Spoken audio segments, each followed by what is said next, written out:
Now to the latest on the death at Elk Falls, where a tourist was swept to his death after stepping too close to the river and slipping. Now search and rescue crews are asking people to stay back from the rushing waters. Kendall Hansen reports. One day after a Dutch tourist lost his life here, people are once again coming back to this natural wonder in Campbell River. I feel sick. I love this area. It's beautiful. I bring family here. I'm bringing family here this week.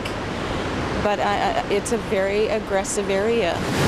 On Tuesday morning, a 42-year-old man lost his footing while taking pictures, and his family saw him fall into the water before going over the falls. Emergency responders arrived shortly after. Campbell River search and rescue members rappelled down and retrieved the man's body. The search manager says this was the fourth fatality here in 5 years.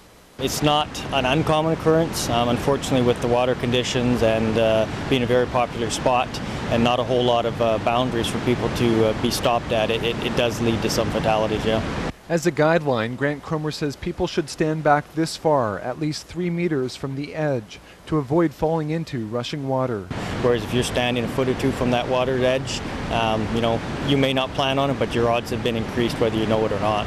There are several signs warning people of the dangers as they walk down to the river, but they might not be understood by all tourists as they're all in English. Whether they spoke English or not is probably still being determined, but whether that was an issue in this case, whether it was a trip or he accidentally slipped or whatever, it was obviously an accident. It would probably help if it was a little bit more bilingual in other languages, because you do get a lot of people from around other places here, right? But Campbell River search manager says people simply need to be more aware of nature's power.